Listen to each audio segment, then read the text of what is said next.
بسم الله الرحمن الرحيم. قال فرعون آمنتم بتحقيق الهمزتين وإبدال الثانية ألفا له قبل أن آذن أنا لكم إنه لكبيركم معلمكم الذي علمكم السحر فلأقطعن أيديكم وأرجلكم من خلاف حال بمعنى مختلفة أي الأيدي اليمنى والأرجل اليسرى ولأصلبنكم في جذوع النخل أي عليها ولتعلمن أينا يعني نفسه ورب موسى أشد عذابا وأبقى أي أدوم على مخالفته. جب سیدنا حضرت موسیٰ علیہ نبینا وعلیہ السلام نے اپنا معجزہ دکھلایا اور اس معجزے نے جادوگروں کے سارے جادو کو ختم کر دیا کھا کر اور نگل کر، تو اس وقت سارے جادوگر ایمان لے کر آئے اور ایمان لا کر حضرت موسیٰ علیہ السلام کے سامنے سجدے میں گر گئے. تو ان کی اتنی بڑی تعداد کہ حضرت موسیٰ علیہ السلام کی اطاعت کر لینے سے عوام کے اوپر جو لوگ مقابلہ دیکھ رہے تھے ایک اثر ہوا. تو اس اثر کو دیکھ کر فرعون گھبرایا. اس کو یہ خطرہ ہوا کہ کہیں ایسا نہ ہو کہ ان جادوگروں کے ساتھ جو اور لوگ کھڑے ہوئے ہیں وہ بھی موسیٰ کی تصدیق کر کر اس پر ایمان لے آئیں اور میری بادشاہت اور سلطنت پر خطرہ آنے لگے. تو اس نے حضرت موسیٰ علیہ السلام کو کمزور کرنے کے لیے اور ان کے اس بات کو ہلکا کرنے کے لیے کہ اتنی بڑی تعداد جادوگروں کی ایمان لے کر آئی، اس نے دو باتیں کہی. پہلی بات تو جادوگروں سے یوں کہا آمنتم لہو قبل ان آذن لکم، ارے تم میرے اجازت دینے سے پہلے ہی ایمان لے کر آ گئے. کیا مطلب؟ یعنی تم لوگوں نے موسیٰ علیہ السلام کے اس فعل کو دیکھا اور اس فعل کو دیکھ کر سوچے بغیر ہی اس کی تصدیق کر دی. ذرا ہمارے سے مشورہ بھی تو کرتے. تم نے ہمارے سے تو کوئی مشورہ کیا نہیں ایمان لانے سے متعلق، اور جب تم نے ہمارے سے مشورہ نہیں کیا اور ہم تمہارے بڑے ہیں تو گویا کہ بڑوں کے مشورے سے کام تم نے کیا تو تمہارے اس کام کا کوئی اعتبار نہیں ہے. آدمی اپنے عقل سے کوئی کام کر لے اور اپنے بڑوں سے نہ پوچھے، اپنے ذمہ داروں سے نہ پوچھے تو پھر اس کام کا کوئی اعتبار نہیں ہے. جو تم موسیٰ کے اس عمل کو دیکھ کر موسیٰ کو مان رہے ہو اور اس پر ایمان لے کر آ رہے ہو، ہمارے اس پر کچھ پوچھا نہیں. جب تم نے ہمارے سے کچھ نہیں پوچھا اور اپنے عقل سے یہ کام کر لیا تو تمہاری عقل اور تمہاری رائے کا کوئی اعتبار نہیں ہے. آمنتم لہو قبل ان آذن لکم، تم نے موسیٰ کی اطاعت کر لی. آمنا بھی، اگر آمنا کا صیغہ با کے ساتھ معنی آگے تصدیق کرنے کی، جیسے آمنت باللہ، اور اگر آمنا کا صیغہ لام کے ساتھ آئے جیسے آمنا لہو حضرت موسیٰ علیہ السلام کے لیے، تو پھر اس کے معنی آتے اطاعت اور فرما برداری کرنے کی. آمنا لموسیٰ یعنی موسیٰ علیہ السلام کی اطاعت اور فرما برداری کو قبول کیا. تو فرعون نے یہ کہا کہ تم نے موسیٰ کی جو اطاعت کو اور تابعداری کو قبول کیا ہے، تمہاری اس تابعداری کو قبول کرنے کا کوئی اعتبار نہیں. فرماتے ہیں قال آمنتم لہو بتحقیق الحمزتین، فرماتے ہیں آمنتم، یہ دونوں حمزہ کو ثابت کرنے کے ساتھ اصل تو تھا آمنتم جیسے اکرمتم، آمنتم، پھر اس کے بعد اس کو بدل دیا گیا الف سے آمنتم. اور استفہام جو ہے یہ ڈرانے کے لیے، یہ استفہام توبیخ تہدید، ارے تم پوچھے بغیر ایمان لے آئے، تم نے یہ کام پوچھے بغیر کیوں کیا؟ تو یہ استفہام توبیخی ہے. تو آمنتم لہو، تو موسیٰ کی تم نے اطاعت قبول کر لی قبل ان آذن لکم، قبل اس کے کہ میں تم کو اس کی اجازت دیتا، تم میرے سے مشورہ کرتے، میرے سے رائے لیتے. انہو لکبیرکم معلمکم الذی علمکم السحر. دوسری بات یہ کہی اپنے عوام کو مغالطے میں ڈالنے کے لیے کہ تم ان کے اس کے اطاعت سے متاثر مت ہو، یہ تو لگتا ہے کہ یہ ان کا آپس کا انہوں نے معاملہ کر رکھا تھا اور ان کا آپس میں کوئی معاملہ ہو گیا تھا اور یہ پہلے سے ایک دوسرے کو جانتے ہیں، اس معنی کر جانتے ہیں کہ موسیٰ کے مقابلے پر ان جادوگروں نے اپنا جادو دکھلایا، موسیٰ نے اپنا جادو دکھلایا اور موسیٰ کا جادو ان کے جادو پر غالب آ گیا۔ معلوم ہوتا ہے کہ موسیٰ ان کا جادو کی استاد ہے، موسیٰ نے ہی ان کو جادو سکھلایا ہے، اور یہ لوگ پہلے ہی اپنا نظام اور پروگرام اس طرح سے طے کر آئے تھے کہ یہ لوگ مغلوب ہو جائیں گے اور موسیٰ غالب آئیں گے، اس لیے تم لوگوں کو ان کے اس مقابلے سے متاثر ہونے کی ضرورت نہیں۔ کہنے لگا اِنَّهُ لَكَبِيرُكُمْ کہ موسیٰ تمہارا معلم، تمہارا استاد ہے۔ کبیر معلم، عرب کے اندر استاد کو کبیر کہا جاتا ہے۔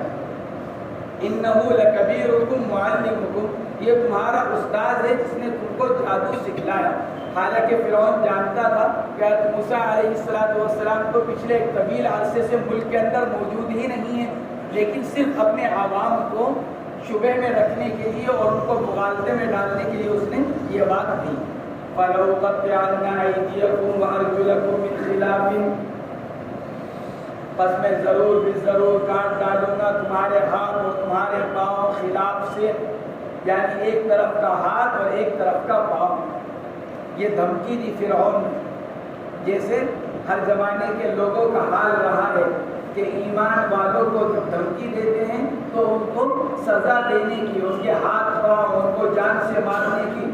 فَلَأُقَطِّعَنَّ أَيْدِيَكُمْ وَأَرْجُلَكُمْ مِنْ خِلَافٍ میں ضرور کاٹ ڈالوں گا تمہارے ہاتھ اور تمہارے پاؤں خلاف سے، یعنی ایک دوسرے کے سے مختلف۔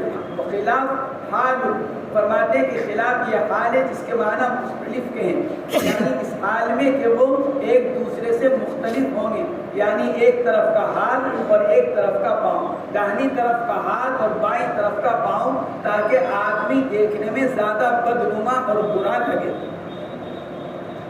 حال اے بمعنی مختلفت اے الایدی الیمنی والارجل الیسری یعنی داہنا ہاتھ اور بایاں پاؤں میں کاٹوں گا، کہ کیوں؟ تاکہ دیکھنے میں برا بھی لگے اور لوگ اس سے عبرت حاصل کریں۔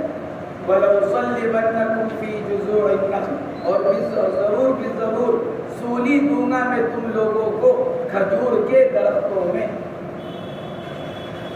وَلَأُصَلِّبَنَّكُمْ فِي جُذُوعِ النَّخْلِ اور ضرور میں تم کو سولی دوں گا کھجور کے درختوں میں۔ فی کے معنی میں یعنی اندر، یہ بھی احتمال ہے کہ فی اپنے معنی ہی میں ہو۔ لَأُصَلِّبَنَّكُمْ فِي جُذُوعِ النَّخْلِ میں تم کو سولی دوں گا کھجور کے درختوں کے اندر۔ چنانچہ بعض مفسرین نے لکھا ہے کہ فرعون نے کھجور کے درختوں کو اندر سے کھلوایا، ان کو کھولا اور کھول کر ان ایمان لانے والے جادوگروں کو ان درختوں کے اندر بند کر باہر سے اندر کر باہر سے ان کو بند کر دیا۔ وہ بیچارے اندر ہی بھوکے پیاسے مر گئے۔ تو یہ بھی احتمال ہے کہ فی اپنے معنی پر ہو، یعنی درختوں کے اندر، درختوں کو اندر سے کھوکھلا کر بڑے جو درخت ہوتے ہیں جن کا تنا موٹا ہوتا ہے ان کو اندر سے کھوکھلا کھول کر اور ان کو اندر بند کر اور باہر سے ان کو بند کر دیا کسی چیز سے، جس سے وہ لوگ اندر ہی بھوک اور پیاس سے مر گئے۔ اور یہ بھی احتمال ہے کہ فی بمعنی علی ہو۔ لَأُصَلِّبَنَّكُمْ عَلَى جُذُوعِ النَّخْلِ صاحب جلالین نے اسی کو اختیار کیا، فرماتے ہیں وَلَأُصَلِّبَنَّكُمْ فِي جُذُوعِ النَّخْلِ اے عَلَيْهَا کھجور کے درختوں پر، یعنی باہر ہی تم کو اوپر لٹکا دیا جائے گا۔ کھجور کا درخت کیوں منتخب کیا؟ کیونکہ درختوں میں سب سے لمبا درخت کھجور کا ہوتا ہے، تو جتنی اونچائی پر آدمی کو لٹکایا جائے گا اتنے دور سے نظر آئے گا اور دیکھنے والوں پہ عبرت کا سامان بنے گا، اس نے کھجور کے درخت کو اختیار کیا۔ سوال یہ پیدا ہوتا ہے وَلَأُصَلِّبَنَّكُمْ فِي جُذُوعِ النَّخْلِ کے بجائے وَلَأُصَلِّبَنَّكُمْ عَلَى جُذُوعِ النَّخْلِ کیوں نہیں کہہ دیا گیا کہ اتنا لمبا کھینچ تان کر اس کو فی کو اعلیٰ بنایا جا رہا ہے؟ مفسرین نے لکھا ہے کہ فی کے معنی دوام اور استقرار کی بھی آتے ہیں۔ فی جُذُوعِ النَّخْلِ کا مطلب یہ ہوا چاہے درختوں کے اندر ہو چاہے درختوں کے اوپر ہو، فی اس لیے لے کر آئے یہ بتلانے کے لیے کہ فرعون نے یوں کہا تھا کہ میں تم کو درختوں پر سولی دے کر ایک لمبے عرصے تک اسی طرح لٹکا رہنے دوں گا تاکہ دیر تک اور دور تک لوگ تم کو دیکھ کر عبرت حاصل کرتے رہیں۔ فی اس جگہ استعمال کیا جاتا ہے جہاں استقرار کے معنی مقصود ہو۔ تو لَأُصَلِّبَنَّكُمْ فِي جُذُوعِ النَّخْلِ، تم کو درختوں پر سولی دے کر وہیں پر چھوڑ دوں گا ایک طویل عرصے تک تاکہ لوگ تم کو دیکھ کر مرنے کے بعد بھی عبرت حاصل کرتے رہیں۔ وَلَتَعْلَمُنَّ أَيُّنَا أَشَدُّ عَذَابًا وَأَبْقَىٰ، اور تم ضرور بھی ضرور جان لو گے کہ ہم میں سے کون، یعنی میں اور موسیٰ کا رب، ایونا ہم میں سے کون، یعنی میں، اے نفسہ و رب موسیٰ، یعنی میں اپنی ذات مراد لی اور حضرت موسیٰ علیہ السلام کے رب اللہ، جس کے بارے میں حضرت موسیٰ نے فرمایا تھا ربنا الذی اعطی کل شیء خلقہ ثم ہدی، میں اور موسیٰ کا رب اشد عذاب و ابقا، کون کس کا عذاب زیادہ سخت اور دیر تک باقی رہنے والا ہے۔ میں ان لوگوں کو سولی پر چڑھا کر اسی پر چھوڑے رکھوں گا تاکہ دیر تک ان کو عذاب ملتا رہے۔ اشد عذاب و ابقا، ابقا ای ادوب، زیادہ دیر تک باقی رہنے والا۔ اور کیوں عذاب دوں گا؟ علی مخالفتہ، عذاب کیوں؟ موسیٰ جادوگروں کے فرعون کے مخالفت کرنے کی وجہ سے، علی مخالفتی، تو یہ سخت عذاب اور باقی رہنے والا عذاب کیوں دوں گا؟ میری مخالفت کرنے کی وجہ سے۔ تو علی مخالفتی کا تعلق اشد و ابقا دونوں سے، اگرچہ بین السطور میں لکھا ہے کہ یہ متعلق ہے اشد کا، لیکن مفسرین نے لکھا ہے کہ نہیں، اشد و ابقا دونوں سے اس کا تعلق ہے۔ ایسا عذاب جو سخت بھی ہوگا اور باقی رہنے والا بھی ہوگا، وہ اس لیے دوں گا کیونکہ ان لوگوں نے میری مخالفت کی ہے۔ قالوا لن نؤثرك نختارك على ما جاءنا من البينات، جادوگروں نے فرعون کی اس بات کو سن کر کہا اب ہرگز نہیں ترجیح دے سکتے ہیں ہم تجھ کو، لن نؤثرك اي لن نختارك، اب ہم تجھ کو منتخب نہیں کر سکتے، اب نہیں تجھ کو چاہ سکتے، علی ما جاءنا من البینات، ان دلائل پر جو ہمارے پاس آ گئے، علی ما جاءنا من البینات، ان دلائل پر جو ہمارے پاس آ گئے۔ کون سے دلائل؟ الدالۃ علی صدق موسیٰ، وہ معجزات جو موسیٰ علیہ السلام کی سچائی پر دلالت کرنے والے ہیں، جیسے یہی ید بیضا کا معجزہ اور لکڑی کے اژدہا بن جانے کا معجزہ، کہ ان معجزات کے سامنے اب ہم تجھ کو ترجیح نہیں دے سکتے۔ بعض مفسرین نے لکھا ہے کہ علی ما جاءنا من البینات، بینات سے مراد وہ مناظر بھی ہو سکتے ہیں جو ان جادوگروں کو ایمان لانے کے بعد سجدے کے حالت میں ان کے جنت کے درجات دکھلائے گئے تھے، جو ان کو سجدے میں جانے کے بعد اللہ نے ان کو ان کے جنت کے درجات اور ان کی منازل دکھلائی تھی، وہ بھی اس سے مراد ہو سکتی ہے کہ جب ہم نے خود اپنی آنکھوں سے اپنے آخرت کے منزل دیکھ لی، اپنے مکان دیکھ لیا، اپنا مسکن دیکھ لیا، اپنے لیے نعمتیں دیکھ لی کہ کیا ہمارا انتظار کر رہی ہیں، تو اب ان منازل پر ہم تجھ کو ترجیح نہیں دے سکتے۔ الدالۃ علی صدق موسیٰ علی ما جاءنا من البینات، ان دلائل پر جو ہمارے پاس آئیں۔ سوال یہ پیدا ہوتا ہے کہ موسیٰ علیہ السلام تو جو وحی اور جو پیغامات اور جو رسالت شریعت جو لے کر آئے تھے وہ تو فرعون اور اس کی قوم کے لیے بھی تھی، تو انہوں نے صرف یوں تو کہا علی ما جاءنا، ہمارے پاس۔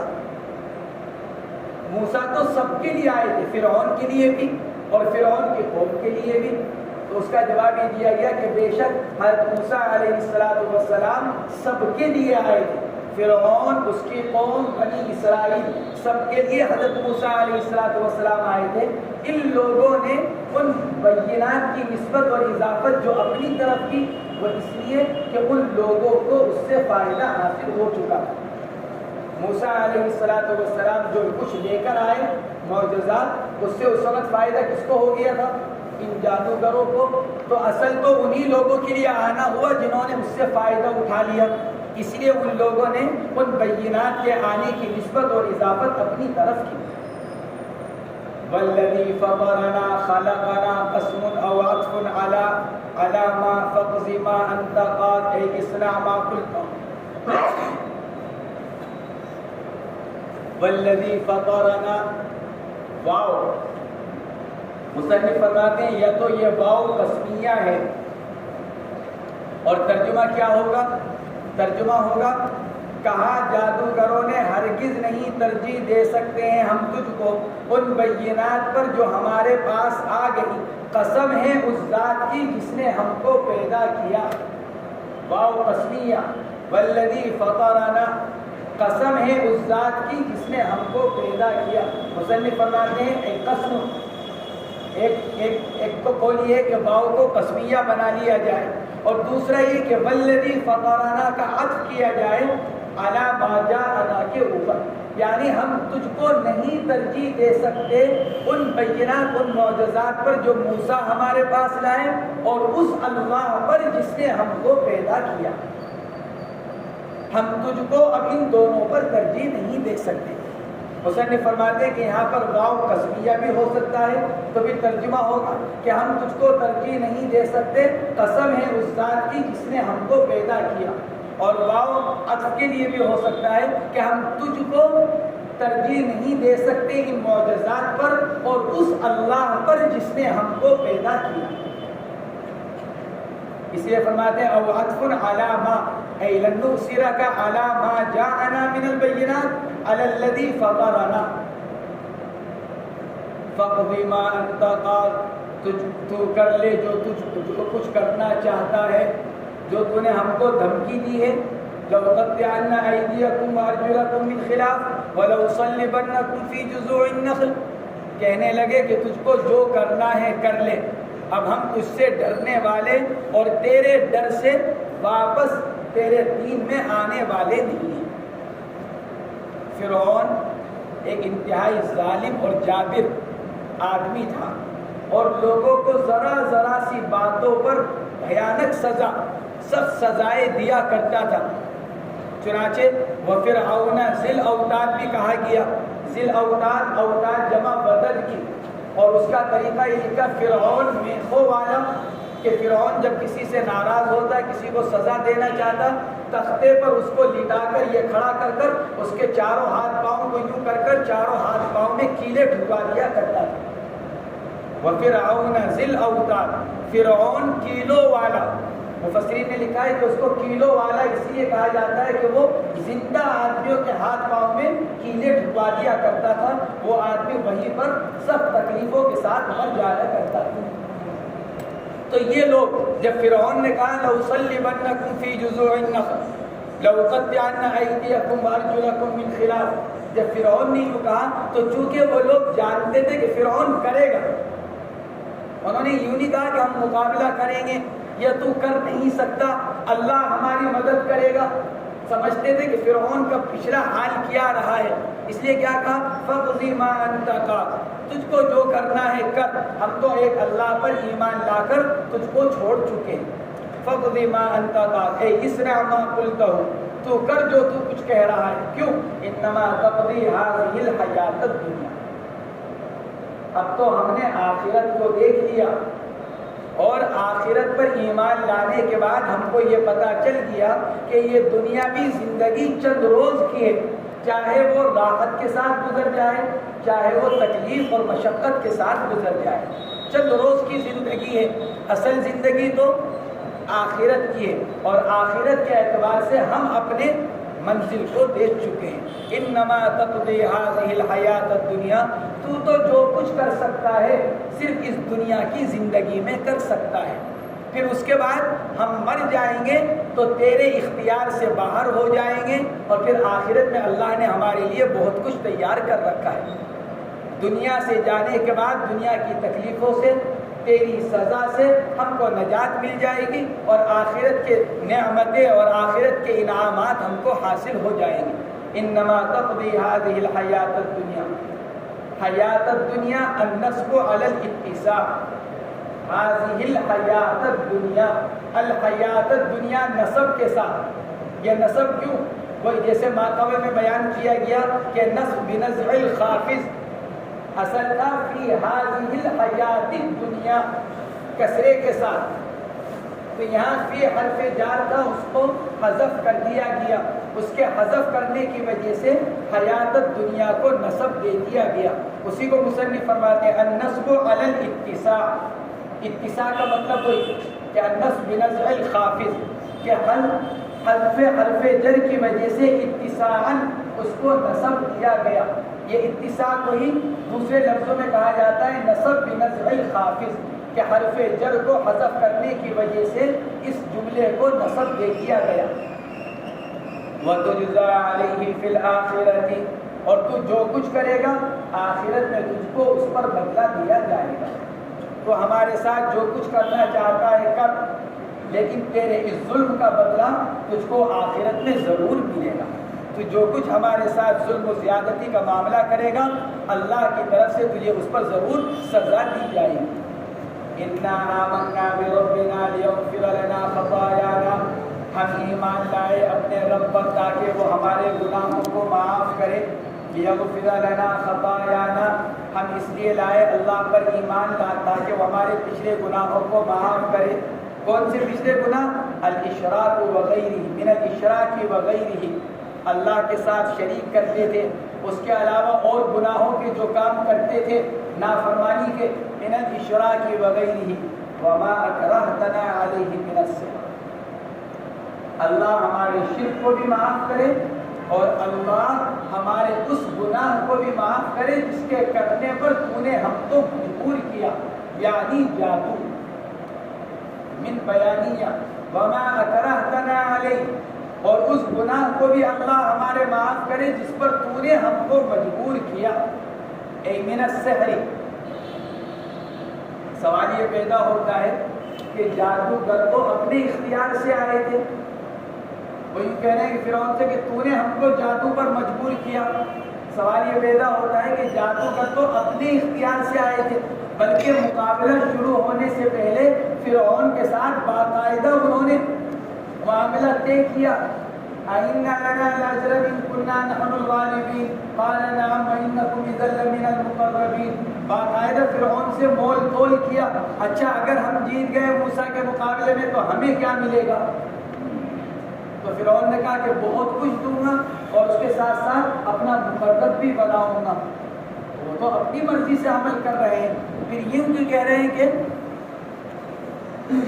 وما اکرہتنا علیہ من السحر، کہ جس جادو کرنے پر تو نے ہم کو مجبور کیا اللہ اس کو بھی معاف کرے۔ مصنف اس کا جواب دے رہے ہیں تعلماً وعملاً لمعارضۃ موسیٰ، اس وقت تو بے شک وہ لوگ اپنی مرضی سے آئے تھے، اگر یہ بھی مان لیا جائے تسلیم کر لیا جائے، لیکن جادو کے سیکھنے پر مجبور کس نے کر رکھا تھا؟ فرعون۔ جب فرعون نے یہ خواب دیکھا تھا کہ بنو اسرائیل کا ایک بچہ بڑا ہو کر میری سلطنت کے لیے خطرہ بنے گا، اور تعبیر دینے والوں نے یہ بتایا تھا کہ بنو اسرائیل کا ایک بچہ بڑا ہو کر، جس نے خواب دیکھا تھا اس کی تعبیر یہ دی گئی تھی کہ بنو اسرائیل کا ایک بچہ تمہاری سلطنت کو ختم ہونے کا ذریعہ بنے گا، تو اس وقت ان تعبیر دینے والوں نے حضرت موسیٰ علیہ السلام کے ان معجزات کی طرف کچھ اشارہ بھی کیا تھا کہ وہ اس طرح کی باتیں لے کر آئے گا۔ تو فرعون کو جب یہ معلوم ہوا کہ آئندہ ایک آدمی، ایک بچہ ایسا آنے والا ہے جو ان چیزوں کے ساتھ میرا مقابلہ کرے گا، تو اسی دن سے فرعون نے یہ اعلان کرا دیا تھا کہ ہر ایک کے لیے جادو کا علم حاصل کرنا اور جادو کو سیکھنا اور اس کی تعلیم حاصل کرنا لازمی اور ضروری ہے، یعنی جادو کی تعلیم کو اس نے جبری قرار دے دیا تھا، ہر ایک مجبور تھا کس پر؟ جادو کے سیکھنے پر۔ تو گویا کہ وما اکرہتنا علیہ من السحر اے تعلما، تو نے ہی تو ہم کو سیکھنے پر مجبور کیا، اگر ہم یہ جادوگری نہ پڑھے ہوئے ہوتے، تیرے مجبور کرنے پر نہ سیکھے ہوئے ہوتے، ہم کیوں موسیٰ کے مقابلے پر آتے؟ گویا کہ ابتدا کے اعتبار سے، تعلیم کے اعتبار سے تو نے ہم کو مجبور کیا۔ مصنف فرماتے ہیں وَعَمَلًا لِمُعَارَضَةِ موسیٰ، تعلم کے اعتبار سے بھی تو نے مجبور کیا اور موسیٰ کا مقابلہ کرنے کے اعتبار سے بھی تو نے مجبور کیا۔ چنانچہ بعض روایات کے اندر آتا ہے جب جادوگر آئے سارے مقابلے کے دن سے پہلے، سارے جمع کیے گئے پورے ملک سے، جب وہ سارے فرعون کے دربار میں جمع ہو گئے تو ان میں سے بعض نے کہا کہ بادشاہ سلامت ہمیں ذرا اس آدمی کو تو دکھلاؤ جس کا مقابلہ کرنا ہے، جس ایک آدمی کے مقابلے پر اتنی بڑی تعداد، بقول صاحب جلالین کے 72,000 ایک آدمی کے مقابلے پر اتنی بڑی تعداد کو جو جمع کیا گیا، تو پہلے کم سے کم اس کو ایک نظر دیکھ تو لیں کہ آخر کیا چیز ہے وہ۔ تو بعض مفسرین نے لکھا ہے کہ ان جادوگروں نے جا کر دیکھا حضرت موسیٰ علیہ السلام اس وقت سو رہے اور جو ان کا عصا تھا وہ سامنے کھڑا ہوا ان کی نگرانی کر رہا تھا کہ کوئی حضرت موسیٰ کو نقصان نہ پہنچائے۔ تو اس وقت جادوگر دیکھ کر یہ سمجھ گئے تھے کہ موسیٰ علیہ السلام جادوگر نہیں ہے۔ اتنا تو ان کو اسی وقت احساس ہو گیا تھا کہ موسیٰ جادوگر نہیں ہے۔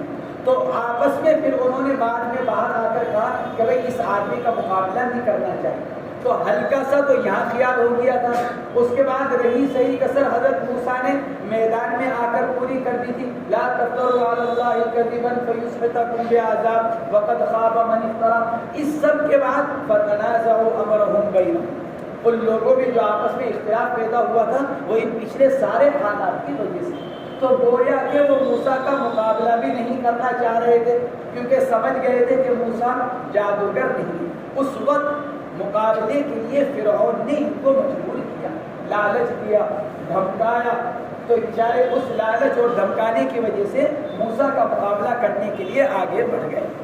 اس لیے ان لوگوں نے کہا وما اکرہتنا علیہ من السحر ای تعلما وعملا لمعارضۃ موسیٰ واللہ خیر منک ثوابا اذا اعطی وابقی منک عذابا اذا عصی۔ اور فرعون نے کہا تھا وَلَتَعْلَمُنَّ أَيُّنَا أَشَدُّ عَذَابًا وَأَبْقَىٰ، یہ لوگ کہنے لگے وَاللَّهُ خَيْرٌ مِّنْكَ ثَوَابًا وَأَبْقَىٰ، اور اللہ بہتر ہے تجھ سے ثواب کے اعتبار سے جب اس کی اطاعت کی جائے، اور باقی رہنے والا ہے تیرے مقابلے میں اس کا عذاب جب اس کی نافرمانی کی جائے۔ تو کہہ رہا ہے نا کہ وَلَتَعْلَمُنَّ أَيُّنَا أَشَدُّ عَذَابًا وَأَبْقَىٰ، تیرا عذاب اور تیری سزا تو دنیا کہ دنیا میں ختم ہو جائے گی، تیرے مقابلے پر اگر اللہ کی نافرمانی کو اختیار کیا جائے اور تیری اطاعت کر لی جائے اللہ کے مقابلے پر، تو پھر اللہ کی نافرمانی پر جو عذاب ملے گا وہ ہمیشہ ہمیشہ باقی رہنے والا ہے۔ وَأَبْقَىٰ مِنْكَ عَذَابًا إِذَا عُصِيَ۔ قال تعالى إنه من يأت ربه مجرما كافرا كفرعون فإن له جهنم لا يموت فيها فيستريح ولا يحيا حياة تنفعه۔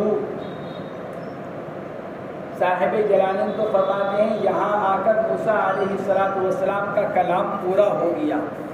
اب اگلا جو جملہ ہے وہ اللہ تبارک و تعالیٰ کا ہے۔ موسیٰ کا واقعہ تو یہاں آ کر پورا ہو گیا، جادوگروں کے جو مقابلہ تھا اور ان سے جو کہنا سننا ہوا تھا وہ واقعہ یہاں پورا ہو گیا۔ اب اس کے بعد کی جو 3-4 آیتیں ہیں وہ اللہ تبارک و تعالیٰ کا کلام ہے۔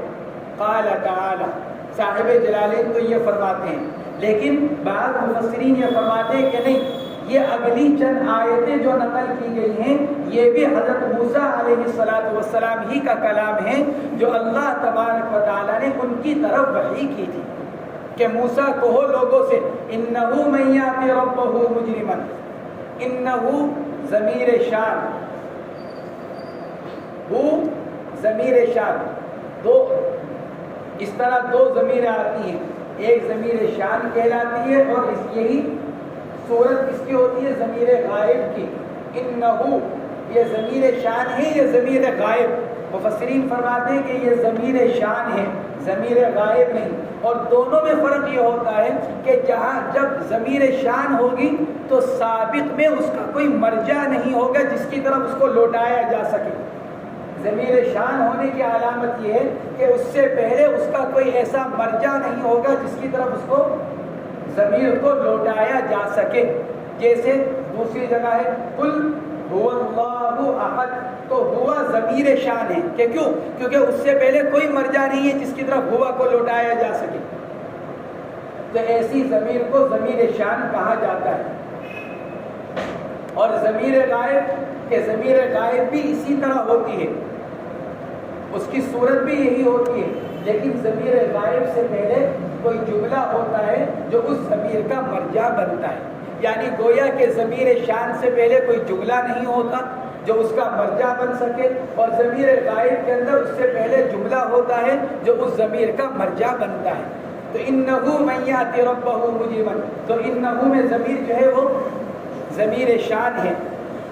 من یأتی ربہ مجرما، اللہ فرماتے ہیں جو آئے گا اپنے رب کے پاس جرم یعنی کفر کے حالت میں، کا فرعون جیسا کہ فرعون یعنی وہ آدمی جس کا انتقال ہی کفر پر ہوا ہو۔ کیوں؟ اس لیے کہ ہمیشہ ہمیشہ کا عذاب تو اسی آدمی کے لیے ہے جو کفر پر مرا ہو، اس لیے فرماتے ہیں فإن لہ جہنم، تو اس کے لیے ہمیشہ ہمیشہ کی جہنم ہے، لا یموت فیہا، اس میں مر بھی نہیں سکے گا۔ جیسے دنیا کے اندر آدمی پریشانیوں سے اور تکلیفوں سے نجات حاصل کر لیتا ہے کہیں سے؟ مر کر، اسی لیے بہت سے لوگ خودکشی کر لیتے ہیں تاکہ تکلیفوں سے نجات مل جائے۔ اللہ فرماتے ہیں آخرت میں موت بھی نہیں آئے گی کہ موت کے ذریعے سے ہی کچھ نجات حاصل کرنا چاہے، لا یموت فیہا فیستریح، کہ عذاب سے اس کو کچھ آرام مل جائے، ولا یحیا، اور زندہ بھی نہیں ہوگا۔ کیا مطلب زندہ نہیں ہوگا؟ کہ مرے گا بھی نہیں، زندہ بھی نہیں ہوگا، کہ دنیا کے اندر یہ عرف کے اعتبار سے اس کو کہا جاتا ہے جس آدمی کے اوپر تکلیفیں ہی تکلیفیں ہوں، انتہائی پریشانی کے حالت میں ہوں، کوئی آدمی بہت زیادہ پریشانی کے حالت میں ہو اور ایک طویل عرصہ ہو گیا ہو اور اس سے اس کے بارے میں پوچھا جاتا ہے یا دوسروں سے پوچھا جاتا ہے تو اس کی انتہائی قسمہ پرسی کی حالت کو بیان کرنے کے لیے لوگ کیا کہتے ہیں؟ عجیب بس فلانے کا حال نہ پوچھو، نہ مر رہا ہے نہ جی رہا ہے، نہ زندوں میں نہ مردوں میں، یوں کہتے ہیں۔ اس کی انتہائی قسمہ پرسی کی حالت کو بیان کرنے کے لیے کہتے ہیں جی نہ زندوں میں ہے نہ مردوں میں ہے۔ قرآن کہتا ہے لا یموت فیہا ولا یحیا، کہ نہ مر سکے گا کہ نجات ملے، اور نہ ایسی زندگی ہوگی جو اس کو کچھ فائدہ پہنچا سکے۔ ولا یحیا حیاتا تنفعہ ومن یاتہ مؤمنا قد عمل الصالحات، اور جو آدمی آئے گا اللہ کے پاس ایمان اور حال یہ ہے کہ نیک عمل بھی کر رکھے ہوں گے، ایمان بھی ہو اور نیک عمل، الفرائض والنوافل۔ صاحب جلالین اعمال صالحہ کی تفسیر کس سے کر رہے ہیں؟ فرائض اور نوافل۔ ہمارے سے تو سنت مؤکدہ بھی نہیں پڑھی جاتی، ادھر امام صاحب نے سلام پھیرا اور ادھر دوڑ لگی کہ کون مسجد سے پہلے نکلے، کہ کہیں ایسا نہ ہو کہ شیطان پیچھے لگ جائے مسجد کے اندر، تو شیطان سے بچنے کے لیے سب میں دوڑ لگتی ہے کہ کون کمرے میں پہلے پہنچے مسجد سے نکل کر۔ ہمارے شیخ نور اللہ قدر فرمایا کرتے تھے کہ اگر غور کرو گے، جائزہ لوگے، تو اہل علم کے مقابلے میں عوام نوافل نفلی اعمال کو زیادہ کرنے والے ہوتے ہیں۔ اہل علم کے مقابلے میں عوام اعمال نوافلہ کو زیادہ کرنے والے ہوتے ہیں۔ اہل علم کو چونکہ یہ معلوم ہے کہ یہ فرض، یہ واجب، یہ سنت، یہ مستحب، تو بس وہ یہ سمجھتے ہیں کہ جب اس کا درجہ مستحب اور سنت کا ہے تو کوئی کرنا واجب اور فرض تو رہا نہیں، جب فرض اور واجب نہیں رہا تو کیوں خامخواہ وقت لگایا جائے، فرض کی ادائیگی کافی ہے۔ تو وہ فرض اور واجب یعنی علم حاصل کرنے کا نتیجہ ان کے حق میں یہ نکلا کہ بہت سے اعمال ان کے چھوٹ گئے، اور عوام کہ اس کو یہ معلوم ہے کہ یہ فرض ہے، یہ سنت ہے، یہ واجب ہے، یہ نفل ہے، بس اس کو تو یہ پتہ ہے کہ بھئی 4 وقت کی نفلیں ایسی ہیں جو بہت زیادہ اہمیت کے حامل ہیں، تہجد، اشراق، چاشت، اوابین۔ تو عوام کیا کرتی ہے؟ کوشش کرتی ہے کہ ان چاروں میں سے چاروں نمازیں ہو جائیں، ورنہ 3 ہو جائے، ورنہ 2 ہو جائیں، ورنہ 1 ہو جائے، ہر ایک کی کوشش یہ ہوتی ہے۔ عصر سے پہلے کی 4 رکعت سنت غیر مؤکدہ شاید ہی ہم میں سے کوئی پڑھتا ہو، لیکن عوام کو دیکھو گے جو دیندار ہیں وہ کیا کرتے ہیں 5 منٹ 7 منٹ 10 منٹ پہلے مسجد پہنچیں گے، 4 رکعت سنت غیر مؤکدہ پڑھنے کا اہتمام کریں گے۔ تو شیخ فرماتے تھے اہل علم کے مقابلے میں عوام نفلی اعمال کے کرنے کا زیادہ اہتمام اور پابندی کرتے ہیں، اور اہل علم اس کی پابندی نہیں کرتے۔ ہماری نانی کا جب انتقال ہوا 30 سال پہلے کا واقعہ، جب ہماری نانی کا انتقال ہوا تو نانی کے انتقال کے بعد ان کو خواب میں دیکھا گیا بہت اچھے حالات میں، بہت اچھی کیفیات میں۔ تو دیکھنے والے نے ان سے معلوم کیا کہ آپا، کیونکہ آپا کے نام سے مشہور تھی، پڑی تھی گھر کی مرکز نظام الدین میں، کہ آپا آپ کے ساتھ کیا رہا، کون سے عمل کا آپ کو یہاں زیادہ ثواب ملا آپ جو دنیا میں کر کر آئیں؟ تو نانی نے جواب دیا کہ عمل تو سارے ہی سبھی سے فائدہ ہوا، لیکن یہاں آ کر جو میں نے سب سے زیادہ اجر و ثواب جس عمل کا دیکھا وہ عصر سے پہلے کی 4 رکعت سنت غیر مؤکدہ۔ اچھا تم غور کرو، مردوں کے مقابلے میں بھی عورتیں اس کا زیادہ اہتمام کرنے والی ہوتی ہیں۔ تو نانی نے کہا کہ عصر سے پہلے کی 4 رکعت سنت غیر مؤکدہ، لیکن سنو عورتیں تو اس کا اہتمام کرتی ہیں، مرد اس کا اہتمام نہیں کرتے۔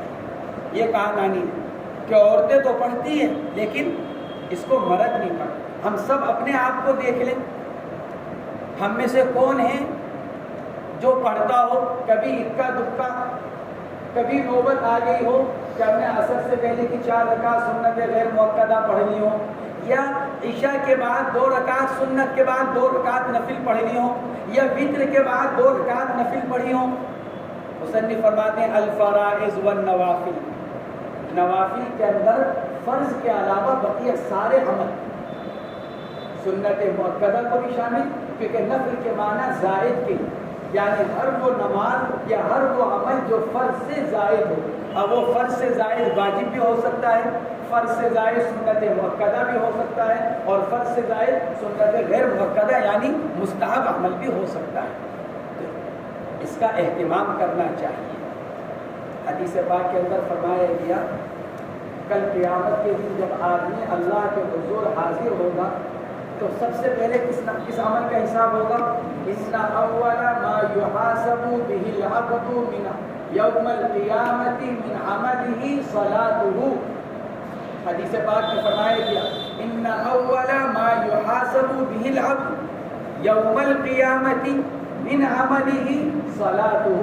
سب سے پہلے قیامت کے دن انسان کے اعمال میں جس عمل کا حساب لیا جائے گا وہ اس کی نماز ہوگی۔ فمن صلحت صلاته افلح وانجح، جس کی نماز اچھی نکل آئی وہ کامیاب ہو گیا۔ یہ حدیث پاک میں فرمایا گیا فمن صلحت صلاته افلح وانجح، جس کی نماز اچھی نکل آئی وہ کامیاب ہو گیا، اور جس کی نماز بری نکلے گی وہ ناکام اور خسارے میں رہے گا۔ تو کل قیامت کے دن جب آدمی کی نماز کا حساب کیا جائے گا فرائض کا، تو علماء نے لکھا ہے فرائض کے اندر جو کمی کوتاہی نکلے گی اس کو کس سے پورا کیا جائے گا؟ اور وہی ہمارے پاس نہیں ہوگی۔ تو کمی کوتاہی کے پورا کرنے کا جو چیز ذریعہ بنے گی، ہم اس سے اس وقت غفلت اختیار کیے ہوئے ہیں، اس کا احساس کب ہوگا؟ جب اللہ کے سامنے کھڑے ہو کر ہم اپنی نمازوں کو تلوائیں گے، اور ہم میں سے ہر ایک اپنی نماز کے حال سے واقف ہے، کسی کو کچھ بتلانے کی ضرورت نہیں۔ ہم میں سے ہر ایک اپنی نماز کو جانتا ہے کہ میرے فرائض کس طرح پورے ہوتے ہیں۔ اب ان فرائض کی تکمیل کے لیے اللہ نے سنتیں دی ہیں، ان فرائض کی تکمیل کے لیے نوافل دی گئی ہیں، اور ہم ان کو نہ پڑھیں تو کل قیامت میں ہماری فرائض کی تکمیل کس سے ہو؟ کوئی اور تو ہمیں اپنی نمازیں دینے سے رہا کہ لو بھائی میری نمازیں لے کر اپنی نمازوں کو پورا کر لو، ہمیں اپنے عمل کا خود انتظام کرنا ہو۔ اس لیے فرائض کے ساتھ کم سے کم سنت مؤکدہ کا اہتمام، من صابر على 12 رکعۃ بنى الله له بیتا فی الجنہ. حدیث پاک کے اندر فرمایا گیا جو آدمی دن کی 12 رکعات پر مداومت اختیار کرے گا. سنت مؤکدہ 12 ہیں دن کی، فجر کی 2، ظہر کی 6، کتنی ہو گئی؟ 8. مغرب کی 2، عشاء کی 2، کتنی ہو گئی؟ 8. تو حدیث پاک کے اندر فرمایا گیا جو آدمی ان 12 رکعات پر ہمیشگی اختیار کرے گا، پابندی سے پڑھے گا، بنى الله له بیتا فی الجنہ، اللہ اس کے لیے جنت میں مکان بنائے. کتنا سستا سودا. ہم نماز سے 10 منٹ پہلے مسجد میں پہنچ جائیں، فجر میں اور ظہر میں، قبلیہ سنتیں انہی 2 نمازوں کے اندر ہیں، اور مغرب اور عشاء میں فرض کے بعد 10 منٹ اور لگا لیں. سنت مؤکدہ پڑھنے میں کتنی دیر لگتی ہے 2 رکعت سنت پڑھنے میں؟ کم سے کم سنت مؤکدہ کا اہتمام اور کہاں ہو؟ مسجد میں. بعض طلبہ یہ کہتے ہیں کہ جب اپنے کمروں میں جا کر پڑھ لیتے ہیں، کہ نہیں کمروں میں نہیں، مسجد میں پڑھنے کا اہتمام کیا جائے. کہ کیوں؟ اس لیے کہ کمرے میں تو ہماری بہت ساری ضرورتیں ہیں، معلوم نہیں مسجد کے دروازے سے لے کر کمرے تک پہنچنے میں کتنے ساتھی ملیں گے، کتنی مرتبہ تو درمیان میں ہم رکیں گے، وضو باقی رہتی ہے کہ ٹوٹ جاتی ہے، پھر ہم کمرے میں جاتے بھی ہیں یا دروازے سے باہر نکل جاتے ہیں ساتھی کے ساتھ، کسی اور کام میں مشغول ہو جاتے ہیں. حضرات فقہاء کرام نے لکھا ہے سنتوں کا گھر میں پڑھنا افضل ہے، لیکن اس آدمی کے لیے جس کو یقین ہو کہ پڑھ لے گا جا کر، اور جس کو یہ یقین نہ ہو اس کے لیے مسجد ہی ہے. تو ہمارے طلبہ کتنے پڑھتے ہوں گے کمروں میں جا کر؟ دیکھا کسی کو کمرے میں نماز پڑھتے ہوئے؟ اکا دکا کوئی ماشاءاللہ نظر آ جائے تو بات دوسری ہے، ورنہ اپنے کمروں میں کوئی نماز پڑھتا ہوا نظر نہیں آئے گا. یہ صرف شیطانی حربہ ہے کہ استاد اگر کہتا ہے کہ جی سنت مؤکدہ کہ جی کمرے میں جا کر، کوئی نہیں پڑھتا کمروں میں جا کر الا ماشاءاللہ. مسجد میں سنت مؤکدہ پڑھنے کا اہتمام تاکہ ہماری سنت مؤکدہ ادا ہو جائے. پھر اس کے بعد اللہ جتنی نوافل کی توفیق دے دے، 2 رکعت کی، 4 رکعت کی، 6 رکعت کی، اللہ جس کو جتنی توفیق دے دے، لیکن کم سے کم سنت مؤکدہ کا اہتمام مسجد ہی کے اندر کیا جائے، تاکہ ایک تو اس حدیث کے من صابر علی 16 جو حدیث پاک کے اندر فرمایا گیا، ایک تو اس کے وعدے کا ہم حقدار بن جائیں، بن اللہ لہ بیتا فی الجنہ، اور دوسرے کم سے کم ہمارے پاس فرائض کے علاوہ نماز کی ایک ایسی تعداد تو ہو کہ کل قیامت میں ہم اپنے فرائض کی تکمیل کے لیے اللہ کے سامنے ان کو پیش کر سکیں. مصنف فرماتے ہیں قد عمل الصالحات الفرائض والنوافل فاولئک لهم الدرجات العلی، تو ان کے لیے اونچے اونچے درجات ہیں. علا جمع ہے علیا کی جو مؤنث ہے، جنات عدن یہ اسی کا بدل ہے، یہ اسی کا بیان. درجات العلی اونچے اونچے درجے سے مراد کیا؟ جنات عدن اے اقامت ہمیشہ رہنے کے باغات. بیان لہو فرماتے ہیں یہ تو یہ درجات العلی کا بیان ہے، یہ درجات العلی سے بدل ہے. تجری من تحتها الانہار ایسے ہمیشہ رہنے کے باغات کہ جاری ہیں جن کے محلوں کے نیچے سے نہریں. خالدین فیہا رہیں گے وہ لوگ اس میں ہمیشہ ہمیشہ. خالدین جمع کا سیوا کس کی وجہ سے؟ پیچھے جو آیا تھا وَمَن يَأْتِهِ مُؤْمِنًا قَدْ عَمِلَ الصَّالِحَاتِ، تو من کے اندر جمع کا معنی بھی پائے جاتے ہیں. اس معنی کی رعایت رکھتے ہوئے خالدین جمع کا سیوا لے کر آئے، ورنہ سوال یہ پیدا ہو سکتا ہے کہ خالدن ہونا چاہیے تھا. تو اس کا جواب یہ دیا گیا کہ خالدین جمع کا صیغہ من کے معنی کی رعایت رکھتے ہوئے. وَذَلِكَ جَزَاءُ مَن تَزَكَّىٰ، اور یہ بدلہ ہوگا اس آدمی کا جس نے پاکی حاصل کر لی گناہوں سے، جو پاک ہو گیا گناہوں سے پاک ہو گیا، یا تو گناہوں سے بچ کر کہ کیے ہی تھی اس نے گناہ، یا پھر گناہ تو ہوئے لیکن اس کے بعد اس نے سچی پکی توبہ کر لی. کیونکہ جو آدمی اللہ سے سچی توبہ کر لیتا ہے تو اس کا حال بھی ایسا ہی ہو جاتا ہے جیسا کہ اس نے کوئی گناہ نہ کیا. وَالتَّائِبُ مِنَ الذَّنبِ كَمَن لَّا ذَنبَ لَهُ، گناہ سے سچی توبہ کرنے والے کی مثال اس آدمی کی ہے جس نے گناہ نہ کیا. تو وذالک جزاء من تزکا، یا تو گناہ نہ کر کر اپنے آپ کو پاک کیا ہو، یا گناہ تو کیا لیکن اس کے بعد اللہ سے اس نے سچی توبہ کر